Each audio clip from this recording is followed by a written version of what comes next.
New developments tonight in the struggle to stop an Iranian hostage taker from coming to America as the ambassador to the United Nations. His name is Hamid Abutalebi. He was one of the students who grabbed the members of our embassy in Tehran back in 1979, holding 52 Americans for 444 days.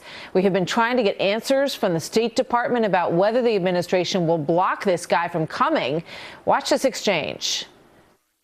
Does the State Department have an update on the visa application of Hamid Abutalebi to be Iran's next ambassador to the United Nations? No update. Obviously, we don't talk about visa cases individually. We've raised our serious concerns about this possible nomination with the government of Iran. Numerous former hostages who were held for 444 days. You can understand their outrage. There's been numerous statements in the past 24 hours. Do you have any message to them? Well, I said that it is extremely troubling to us. Does the State Department view this as a, quote, slap to the face? I'm not going to describe it that way. Obviously, it's troubling. We'll talk about this with the Iranians. Is the State Department looking into exactly what his involvement may or may not have been in the hostage situation? Well, the U.S. government is certainly looking into this case. In terms of him, I just don't have anything further for you on that. Iran ever apologized for its role in the 1979 hostage crisis? I don't know. Would you like to see an apology if this ambassador, Mr. Abutalebi, will go forward? Would you like to see an apology from the nation of Iran? I'm not going to make predictions here. Wow. All right. Texas Senator Ted Cruz just introduced a bill that would prevent terrorists from entering the United States as UN ambassadors. And he joins me now. Senator, good evening. Good to have you here. Martha, it's great to join you. What do you make of that exchange at the State Department?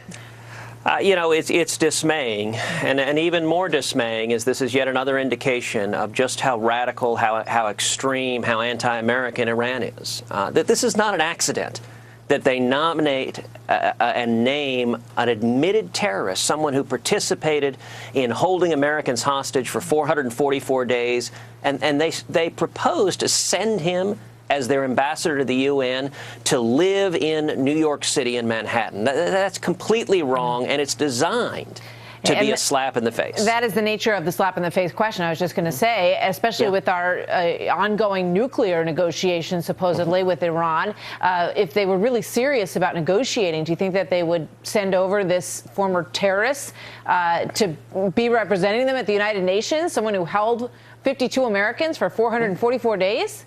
Right. No, of course not. And I would note that even calling him a former terrorist, the group that took Americans hostage still have his name and picture on their website. Yep. And you're right. This goes to the broader question about the naivete of the Obama administration, that they think they can engage in good faith negotiations with a nation whose leaders refer to Israel as a tumorous cancer that must be removed, who refer to Israel as the little Satan and America as the great Satan.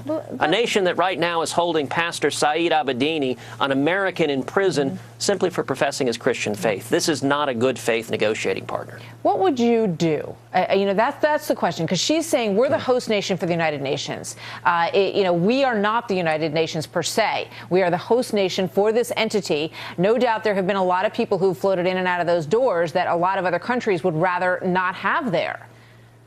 There's something fundamentally different about an acknowledged terrorist. And right now, the current statute requires that in order to exclude someone on a visa, they have to be a national security threat and they have to have committed espionage.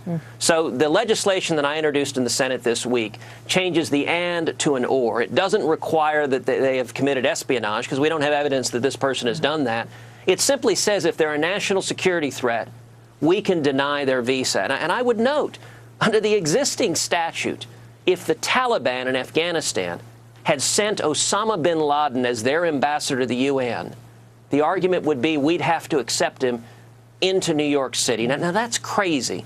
And I will tell you, Martha, I do have some hope that we're going to see bipartisan agreement on this. I was encouraged that Senator Chuck Schumer, a Democrat, and Senator Bob Menendez, another Democrat, have both been supportive of the effort. I am hopeful we will get all 100 senators to unanimously consent to pass this legislation to keep acknowledged terrorists out of the United States.